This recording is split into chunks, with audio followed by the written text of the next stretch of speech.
Hello बच्चों, नमस्कार। मैं हूं नारायण पटेल, आपके अपने चैनल पर। आज हम बात करेंगे शैक्षिक योग्यता परीक्षण यानी मैं सेट की बात कर रहा हूं, जिसमें भूगोल के 12 से 13 प्रश्न पूछे जाते हैं। और आज का हमारा टॉपिक है सौर मंडल, जिसमें आपको हम क्वेश्चन लेंगे जो 2010 से अभी तक पूछे गए उन सब का सलूशन, और उसके साथ साथ हम आपको प्रैक्टिस कराएंगे 23 अन्य क्वेश्चनों के साथ। आइए शुरू कर लेते हैं आज का ये वीडियो। पहला प्रश्न है, पृथ्वी के सबसे नजदीक स्थित तारा है। तारा नहीं यहाँ पर है। प्रश्न ये है, पृथ्वी के सबसे नजदीक स्थित है मंगल, शुक्र, चंद्रमा या फिर सूर्य। तो इसका सही आंसर बच्चों होगा चंद्रमा जो है वो सूर्य से सबसे नजदीक है। अगला प्रश्न है, इन ग्रहों में से पृथ्वी से अधिक गर्म कौन सा है। तो आपको बताना है बृहस्पति, शनि, शुक्र या फिर प्लूटो। तो यहां पर जो बिल्कुल सही आंसर है वो है आपका शुक्र, जो कि पृथ्वी से अधिक गर्म है। अगला है, किस ग्रह को पृथ्वी की बहन या पृथ्वी का जुड़वा ग्रह कहा जाता है, जो कि 2013 में पूछा गया था। तो इसका सही आंसर है शुक्र, यानी ऑप्शन बी वाला सही होगा। अगर मैं अगले प्रश्न की बात करूं तो अगला प्रश्न है, 4 निम्नलिखित में से चंद्रमा क्या है। सभी को मालूम है चंद्रमा एक उपग्रह है, वो भी पृथ्वी का। अगला प्रश्न है, पृथ्वी में उपग्रह छोड़ने का केंद्र कौन सा, यानी कहां से छोड़े जाते हैं। तो इसका सही आंसर है श्रीहरिकोटा। आप इन्हें रट लीजिए, समझ लीजिए। लीप वर्ष में कितने दिन होते हैं सभी को मालूम है, यानी जब फरवरी आपकी 28 दिन की होती है तो एक वर्ष में 366 दिन होते हैं, जिसे हम लोग लीप वर्ष कहते हैं। अगला है, सूर्य के सबसे नजदीक ग्रह कौन सा है। तो सूर्य के जो है सबसे नजदीक वो आपका है बुध, जिसे हमको याद रखना है। चलिए अब मैं बढ़ता हूं अगले प्रश्न पर। अगला प्रश्न है, एक खगोलीय इकाई यानी ये मात्रक है, ये किससे संबंधित। इसका सही आंसर है सूर्य एवं पृथ्वी के बीच की दूरी से। यानी अगला प्रश्न है, अंतरराष्ट्रीय तिथि रेखा कहते हैं।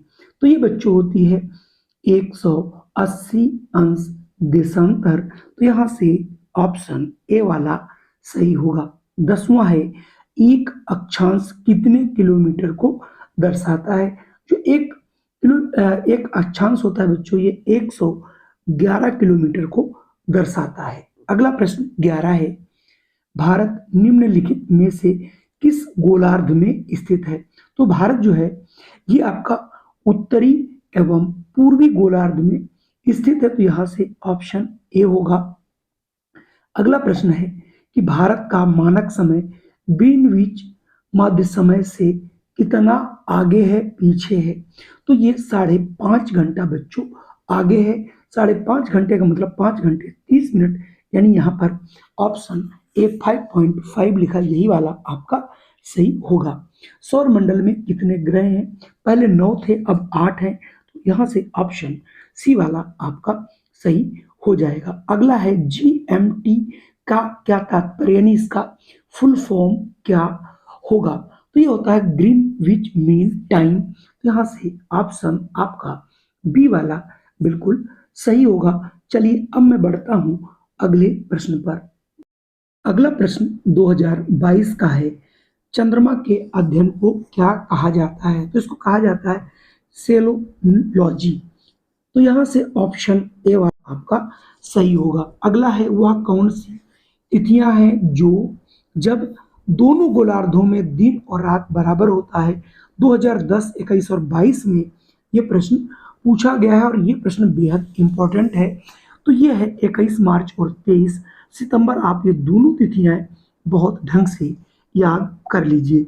अगला प्रश्न है, भारतीय मानक समय किस रेखांश पर अपनाया जाता है, या किस देशांत रेखा को भारतीय मानक से जोड़ा जाता है। ये है 82.5 अंश ईस्ट रेखांश, जो कि ऑप्शन आपको बी में देखने को मिलेगा। अब मैं आपके लिए प्रैक्टिस के लिए अगले क्वेश्चन लेकर के आ रहा हूं। आज के हमारे प्रैक्टिस सेट का पहला प्रश्न है, सौर मंडल का सबसे अधिक ग्रह कौन सा है? जल्दी से आप लोग आंसर कीजिए और अगर आपका ऑप्शन ए करते हो तो आपका आंसर बिल्कुल सही है। हमारे सौर मंडल का सबसे बड़ा ग्रह कौन सा है? जल्दी से आंसर करें और आंसर अगर बी है तो आप बिल्कुल सही है। अगला प्रश्न आपके सामने तीसरा है कि सौर मंडल के 4 सबसे बड़े ग्रह कौन से हैं और उनको आपको अवरोही क्रम में लगाना है, यानी बड़े से छोटे की ओर। तो सबसे बड़ा बृहस्पति, उससे छोटा बुध, उससे छोटा शनि और उससे छोटा यूरेनस। इसके हिसाब से ऑप्शन आपका ए वाला होगा। अगला है, निम्नलिखित में से कौन सा सौर मंडल से संबंधित नहीं है? धूमकेतु, निहारिका ग्रह ये सभी हैं, लेकिन क्षुद्र ग्रह जो है ये नहीं है, तो ऑप्शन ए हो जाएगा। अगर पांचवें की बात करूं, निम्नलिखित में से सबसे ठंडा कौन सा ग्रह है? तो यहाँ पर ठंडे ग्रह की बात की जा रही है, तो जल्दी से इसका आंसर बताइए। तो इसका आंसर होना चाहिए वरुण। अगला प्रश्न है, सूर्य की बाह्यतम परत को क्या कहते हैं? तो इसको कहा जाता है किरीट या फिर कोरोना। यहां से ऑप्शन सी वाला सही होगा। अगला प्रश्न है, किस ग्रह को सांद का तारा यानी शाम का तारा कहा जाता है? तो ये है आपका शुक्र।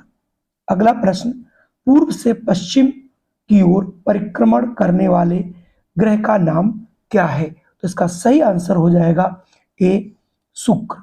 अगला प्रश्न है, सूर्य के सबसे निकट ग्रह कौन सा है? तो सूर्य के सबसे निकट ग्रह बुध होगा। तो यहां से आंसर आप जो है बी वाला चुन लेंगे। अब मैं बढ़ता हूं अगले प्रश्न पर। अगला प्रश्न है, सुपरनोवा क्या है? बच्चों, सुपरनोवा जो है विस्फोटी तारा है, तो इसलिए ऑप्शन यहाँ पर सी होगा। निम्नलिखित में से किसे ब्लू प्लेनेट यानी नीला ग्रह कहा जाता है?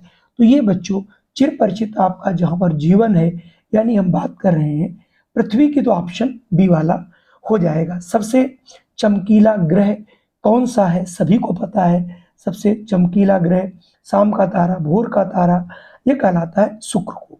अगला है 13वां, चंद्रमा का प्रकाश पृथ्वी तक पहुंचने में कितना समय लगता है? और यह समय है केवल और केवल 1.25 सेकेंड। याद रखिएगा।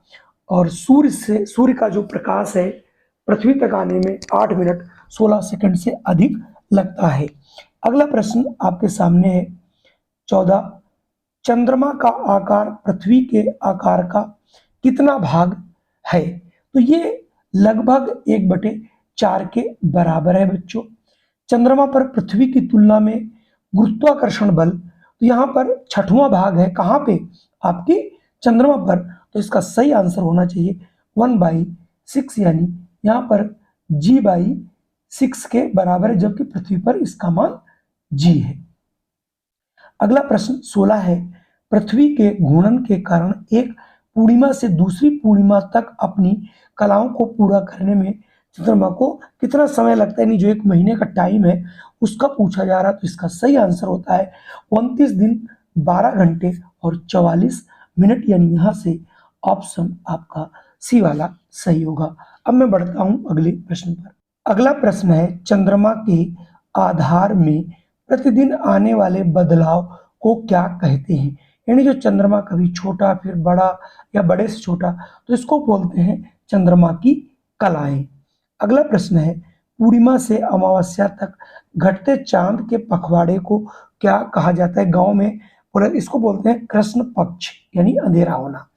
अगला प्रश्न 19वां है, अमावस्या से पूर्णिमा तक बढ़ते हुए को क्या कहा जाता है? इसका उल्टा, यानी शुक्ल पक्ष की बात यहाँ पर की जा रही है। अगला प्रश्न है, चंद्रमा पर सबसे पहले पहुंचने वाले व्यक्ति कौन थे? तो चूंकि चंद्रमा पर 2 व्यक्ति एक साथ गए थे, तो इसका सही आंसर हो जाएगा नील आर्मस्ट्रांग और एडविन एल्ड्रिन, यानी यहां से ऑप्शन आपका ए वाला सही होगा। किस अंतरिक्ष यान से अंतरिक्ष यात्री चंद्रमा पर गए थे? तो इसका नाम था अपोलो द्वितीय। अगला है अंतरिक्ष में सबसे पहले पहुंचने वाले भारतीय कौन थे? तो ये थे राकेश शर्मा जी। तो यहाँ से ऑप्शन ए वाला सही होगा। चलिए एक प्रश्न और बचा है, उसे भी देख लेते हैं।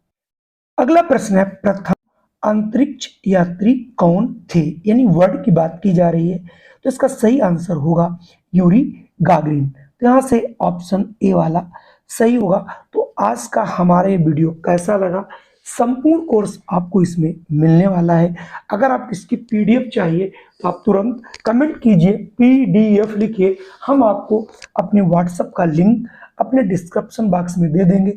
वहां से जुड़कर आप प्रतिदिन 100 से अधिक प्रश्न पा सकते हैं।